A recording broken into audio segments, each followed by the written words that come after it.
Hello guys, आज हम अपना HSC CET का ग्रुप 57 का क्वेश्चन पेपर सोल्व कर रहे हैं जो हमारा 6 अगस्त 2023 को हुआ था। ठीक है, इसके जो भी हमारे 45 क्वेश्चन तक हमारे सोल्व हो चुके थे।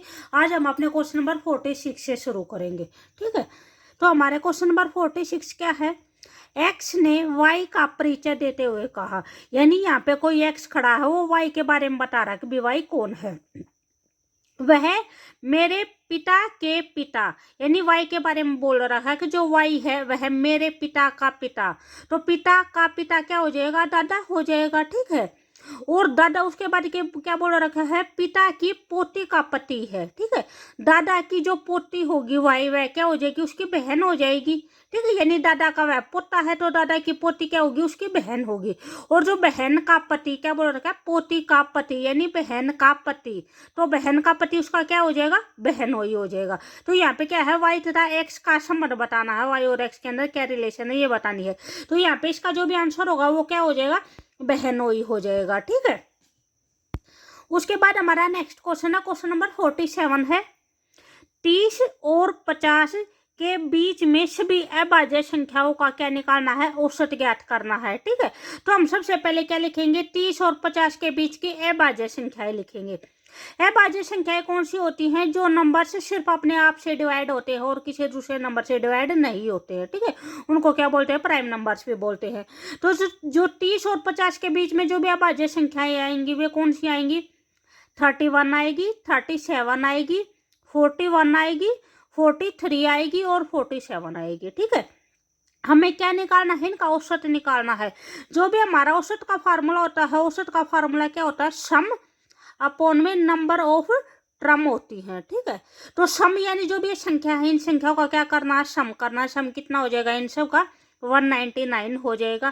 ठीक है, और टर्म ये हमारी कितनी है, कितनी संख्याएं हैं, 1 2 3 4 5, 5 संख्याएं हैं। तो डिवाइड में क्या हो जाएगा, 5 हो जाएगा। ठीक है, इसको अगर हम डिवाइड करेंगे और पॉइंट में लेके आएंगे तो जो भी हमारा आंसर होगा वो कितना हो जाएगा, 39.8 हो जाएगा। ठीक है, तो यहाँ पे जो भी हमारा आंसर होगा वो 47 का, क्वेश्चन नंबर 47 का क्या हो जाएगा, ऑप्शन नंबर डी हो जाएगा, 39.8 हो जाएगा। ठीक है, उसके बाद नेक्स्ट क्वेश्चन है, क्वेश्चन नंबर 48 है। हरियाणा का एकमात्र कार्यक्रम निर्माण केंद्र दूरदर्शन केंद्र किस स्थान पर स्थित है। ठीक है, क्या पूछ रखा है कि जो हरियाणा के अंदर जो दूरदर्शन केंद्र है वो कहाँ पे है, हिसार के अंदर है, गुरुग्राम में है, अंबाला में है या फिर यमुनानगर में है। तो कहाँ पे है, हिसार के अंदर है। ठीक है, उसके बाद हमारा क्वेश्चन नंबर 49 है। डैश भारत की पहली महिला है जिन्होंने कुश्ती में ओलंपिक पदक जीता है। तो वह कौन है, संगीता फोगाट है, साक्षी मलिक है, बबीता फोगाट है या फिर गीता फोगाट है।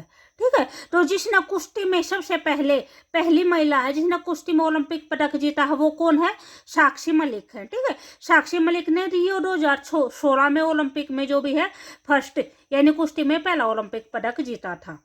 उसके बाद हमारा नेक्स्ट क्वेश्चन है, रीजनिंग का क्वेश्चन नंबर 50 है। क्रम से आगे आने वाली संख्या बतानी है कि जो भी आपको ये सीरीज दे रखी है, इस सीरीज के अंदर आपको बताना है कि यहाँ पे जो नेक्स्ट पद है वो नेक्स्ट टर्म क्या आएगी। जो भी आपको सीरीज दे रखे वो दे रखे 0 है, 6 है, 24 है, 60 है, 120 है और 210 है। ठीक है, तो इसमें क्या पैटर्न फॉलो कर रखा है, इसके अंदर ये पैटर्न फॉलो कर रखा है। यहाँ पे जो भी हमारे नंबर्स दिए गए हैं, जो सीरीज दी गई है वो है 0 है, 6 है, 24 है, 60 है, 120 है और 210 है। ठीक है, तो जो भी फर्स्ट नंबर है, फर्स्ट नंबर के अंदर क्या है, 0 × 1 × 2, इनके अगर हम मल्टीप्लाई करते हैं, 0 की किसी भी नंबर से आप मल्टीप्लाई करोगे तो क्या हो जाएगी, 0 हो जाएगी। उसके बाद 6 नंबर है, 1 2 3 है। ठीक है, 1 की 2 की और 3 की मल्टीप्लाई करेंगे, 1 के 2 से मल्टीप्लाई करेंगे, 2 1 जा 2 हो जाएगा और 2 की 3 से करेंगे तो क्या हो जाएगा, 6 हो जाएगा। उसके बाद फिर है 2 3 4, 2 3 जा 6 हो जाएगा और 6 4 जा कितना हो जाएगा, 24 हो जाएगा। ठीक है, उसके बाद नेक्स्ट टर्म दे रखे 60, 3 4 जा 12 हो जाएगा और 12 5 जा कितना हो जाएगा, 60 हो जाएगा। ठीक है, तो जो यहाँ पे पैटर्न फॉलो कर रखा है, यहाँ पे जो पैटर्न बना रखा है वो क्या बना रखा है, यहाँ से 0 1 2 3 4 5 6। ठीक है, फिर सेम एज इट यहाँ पे 1 2 3 4 5 6 7, ठीक है। यहाँ पे 2 3 4 5 6 7 8 ऐसे कर रखा है, ठीक है। तो जो भी हमारा यानी 210 है, 210 से जो नेक्स्ट आएगी वो क्या आएगी, 6 इंटू 7 इंटू क्या हो जाएगा 8 हो जाएगा, तो कितना आ जाएगा 336 आ जाएगा, ठीक है। तो यहाँ पे जो भी हमारा आंसर होगा वो कौन सा हो जाएगा, ऑप्शन नंबर डी हो जाएगा, 336 हो जाएगा। उसके बाद नेक्स्ट क्वेश्चन है, क्वेश्चन नंबर 51 है, बालू का जमाव जिसके परिणाम स्वरूप तट के पास समुद्र में एक लंबा संकरा तटबंध बन जाता है वह क्या कहलाता है। बीच बोलते हैं, लेगून बोलते हैं, सैंड बार बोलते हैं या फिर लैटिट्यूड बोलते हैं, ठीक है। तो यहाँ पे जो भी हमारा आंसर होगा वो कौन सा हो जाएगा, ऑप्शन नंबर सी हो जाएगा, सैंड बार हो जाएगा। उसके बाद नेक्स्ट क्वेश्चन है, क्वेश्चन नंबर 52 है, प्रसिद्ध हस्तियों में से किसे अक्सर हरियाणा के गांधी के रूप में जाना जाता है, ठीक है। बाबू मूलचंद जैन को, धर्म सिंह हयातपुर को, सर छोटूराम को या राव तुलाराम को। तो जो हरियाणा के अंदर जिसे गांधी कहते हैं वो कौन है, ऑप्शन नंबर ए हो जाएगा, बाबू मूलचंद जैन को क्या बोला जाता है, हरियाणा का गांधी बोला जाता है, ठीक है। उसके बाद नेक्स्ट क्वेश्चन है, क्वेश्चन नंबर 53 है, कंप्यूटर आर्किटेक्चर में इंस्ट्रक्शन कोड क्या है, यानी इंस्ट्रक्शन कोड क्या करता है। कंप्यूटर प्रोग्राम करने के लिए उपयोग किए जाने वाले इंस्ट्रक्शन का एक सेट है। बी ऑप्शन है, कंप्यूटर द्वारा उपयोग की जाने वाली एक प्रकार की मशीनी भाषा है। सी ऑप्शन है, सेंट्रल प्रोसेसिंग यूनिट यानी सीपीयू द्वारा किए गए ऑपरेशन को दर्शाने के लिए प्रयोग किए जाने वाला एक कोड है। या फिर डी ऑप्शन हमारा उक्त सभी है, ठीक है। तो यहाँ पे जो भी हमारा आंसर होगा वो कौन सा हो जाएगा, ऑप्शन नंबर सी हो जाएगा। जो भी कंप्यूटर आर्किटेक्चर के अंदर जो इंस्ट्रक्शन कोड है वो क्या करता है, जो भी सीपीयू होता है, सीपीयू के अंदर कोई भी हम ऑपरेशन देते हैं, ठीक है, ऑपरेशन उसको सीपीयू को ऑपरेशन दिया जाने वाला एक कोड होता है, ठीक है। अब भैया अगर आपको वीडियो अच्छी लगे तो प्लीज लाइक शेयर और सब्सक्राइब जरूर करें, ठीक है। उसके बाद हमारा नेक्स्ट क्वेश्चन है, क्वेश्चन नंबर 58 है, डैश सबसे महत्वपूर्ण और व्यापक श्रेणी है, इसमें 40% भूमि क्षेत्र शामिल है, वास्तव में पूरा उत्तरी मैदान इन्हीं मिट्टी से बना हुआ है, ठीक है। तो यहाँ पे बताना है कि यानी कौन सी मिट्टी है जो उत्तरी मैदान में फैली हुई है और जो मोस्टली एरिया जो 40% एरिया है वो इसी मिट्टी का है।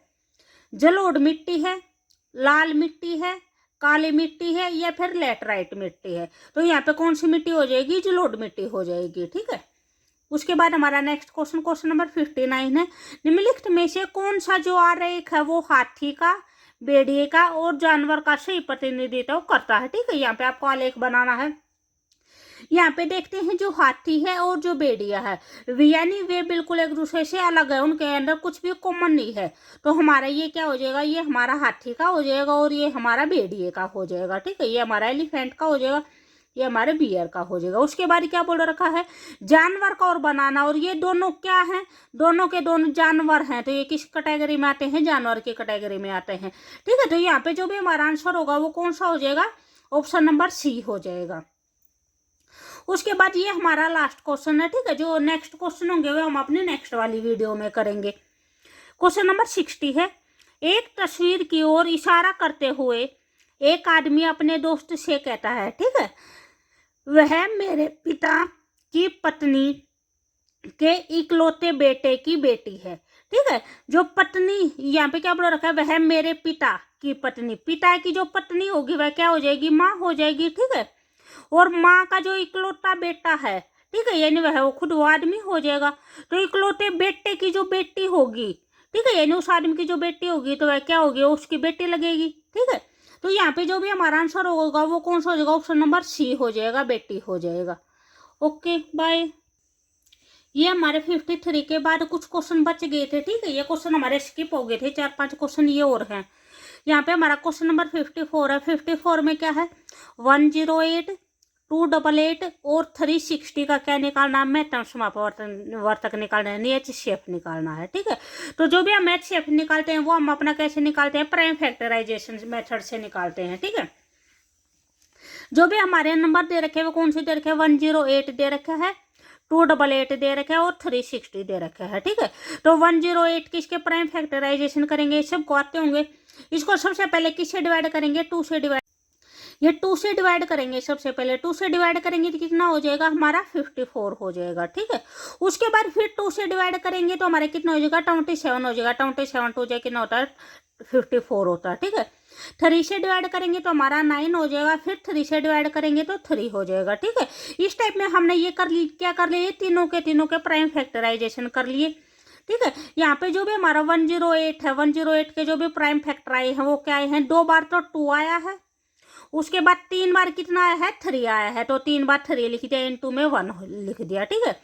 सेम एज इट इज जो 288 है, 288 के क्या प्राइम फैक्टर आए हैं, जो 2 है वो 2 कितनी बार दे रखा है 5 बार दे रखा है, तो यहाँ पे क्या लिख दिया 2 की पावर 5 दे दिया, इनटू 3 कितनी बार है 3 2 बार है, तो क्या हो जाएगा 3 की पावर 2 हो जाएगा। उसके बाद हम अपना 360 का करेंगे, तो 360 में है 2 कितनी बार है, 2 हमारा 2 बार है, तो क्या 2 हमारा 2 बार तो ये है और 1 बार ये है, ठीक है। तो क्या हो जाएगा 2 की पावर 3 हो जाएगा, और जो 3 है वो कितनी बार है, वो 2 बार है, तो क्या हो जाएगा 3 की पावर 2 हो जाएगा, इनटू में क्या हो जाएगा 5 हो जाएगा, ठीक है। तो जो HCF होता है, HCF के अंदर हम क्या करते हैं, जस्ट कॉमन लेते हैं। HCF का मतलब क्या होता है, हाईएस्ट कॉमन फैक्टर, ठीक है। तो जो तीनों के अंदर कॉमन होगा हम सिर्फ वो लेंगे। तो यहाँ पे 2 की पावर जो 2 है वो यानी यहाँ पे भी है, यहाँ पे 2 की पावर 5 है तो यानी 2 की पावर 2 इसके अंदर भी है, यहाँ पे 2 की पावर 3 है तो यानी 2 की पावर 2 इसके अंदर भी है, तो जो 2 की पावर 2 है एक तो वो कॉमन हो जाएगा, ठीक है। उसके बाद 3 देखते हैं, 3 की जो लोवेस्ट पावर लेते हैं यानी कॉमन के अंदर जो सबसे छोटा होता है वो लेते हैं, तो 3 की पावर 2 यहाँ पे भी है, 3 की पावर 2 यहाँ पे भी है, और यहाँ पे क्या है, यहाँ पे 3 की पावर 3 दे रखे थे यानी 3 की पावर 2 यानी 3 2 बार यहाँ पे भी है, ठीक है। तो कॉमन क्या हो जाएगा 3 की पावर 2 हो जाएगा, इनटू में 1 हो जाएगा। 2 की पावर 2 को सोल्व करेंगे तो क्या हो जाएगा 2 इंटू 2 कितना हो जाएगा 4 हो जाएगा। 3 की पावर 2 को सोल्व करेंगे तो 3 इंटू 3 कितना हो जाएगा 9 हो जाएगा, तो 4 9 जाए कितना हो जाएगा 36 हो जाएगा, ठीक है। तो यहाँ पे जो भी हमारा HCF आएगा इन तीनों नंबर का वो क्या आएगा 36 आएगा। तो यहाँ पे जो भी हमारा आंसर होगा वो कौन सा हो जाएगा, ऑप्शन नंबर ए हो जाएगा 36। उसके बाद हमारा नेक्स्ट क्वेश्चन है, क्वेश्चन नंबर 55 है, पृथ्वी के सबसे बाहरी ठोस आवरण या ढांचे को क्या कहा जाता है, जो पृथ्वी की सबसे बाहर की परत है उसको बोल रखा है, उसको क्या बोलते हैं, आग्नेय बोलते हैं, सीमा बोलते हैं, अर्थ क्रस्ट बोलते हैं, या फिर सियाल बोलते हैं। तो जो पृथ्वी की सबसे बाहरी परत होती है उसको क्या बोलते हैं, उसको क्रस्ट बोलते हैं यानी अर्थ क्रस्ट बोलते हैं, ठीक है। उसके बाद जो सेकंड लेयर होती है उसको क्या बोलते हैं, उसको मेंटल बोलते हैं, और जो थर्ड लेयर होती है उसको क्या बोलते हैं, उसको कोर बोलते हैं, ठीक है। पृथ्वी की जो है 3 लेयर है, फर्स्ट क्रस्ट होती है, सेकंड मेंटल होती है, और जो थर्ड है वो कोर होती है। यहाँ पे जो भी सीमा दे रखा है, ये जो अर्थ होती है, जो भी अर्थ क्रस्ट होती है, जो फर्स्ट लेयर होती है उसकी ये परत होती है, ठीक है। जो सीमा लेयर होती है यहाँ पे सिलिका की और मैग्नीशियम की मात्रा ज्यादा होती है, इसलिए इसका नाम क्या पड़ा है, सीमा पड़ा है। और जो सियाल है, सियाल के अंदर सिलिका की और एल्यूमिनियम की मात्रा ज्यादा होती है, इसलिए इसका नाम क्या होता है, सियाल होता है, ठीक है। उसके बाद हमारा नेक्स्ट क्वेश्चन है, क्वेश्चन नंबर 56 है, फसल बीमा की 2 सामान्य श्रेणियों को डैश कहा जाता है, फसल उपज बीमा और फसल राजस्व बीमा। सेकंड है फसल मूल्य बीमा और फसल राजस्व बीमा। सी है फसल मूल्य बीमा और फसल बीमा, और डी है उपयुक्त में से कोई नहीं। तो यहाँ पे क्या बोल रखा है, जो फसल बीमा की जो 2 कैटेगरी होती है वे कौन कौन सी होती है, तो यहाँ पे जो 2 कैटेगरी होती है वे कौन सी होती है, फसल उपज बीमा होती है और फसल राजस्व बीमा होती है, ठीक है। तो यहाँ पे हमारा आंसर कौन सा हो जाएगा, ऑप्शन नंबर ए हो जाएगा। उसके बाद हमारा नेक्स्ट क्वेश्चन है 57 है, सी में एक फंक्शन के लिए एक एरे पारित करने के बारे में निम्नलिखित में से कौन सा कथन है वो सही है, यानी सी के अंदर कोई भी फंक्शन करते हैं तो उसके लिए हम एरे का यूज करते हैं, तो एरे क्यों यूज किया जाता है यहाँ पे बोल रखा है। जो ये ऑप्शन है, एरे का केवल अंतिम तत्व फंक्शन के लिए पास किया जाता है। सेकंड है, संपूर्ण एरे का फंक्शन को फंक्शन के लिए वैल्यू द्वारा पास किया जाता है। सी है, संपूर्ण एरे को फंक्शन के लिए संदर्भ द्वारा प्रयोग किया जाता है। एरे का केवल पहला तत्व फंक्शन के लिए पास किया जाता है। तो यहाँ पे जो भी हमारा आंसर होगा वो कौन सा हो जाएगा, ऑप्शन नंबर सी हो जाएगा। अब जो भी एरे है वो संपूर्ण यानी इंटायर फंक्शन के लिए काम करता है, ठीक है। तो यहाँ पे हमारे सारे 60 तक क्वेश्चन कंप्लीट होते हैं। तो अगर आपको वीडियो अच्छी लगी तो प्लीज लाइक शेयर और सब्सक्राइब जरूर करें, ठीक है। Okay bye.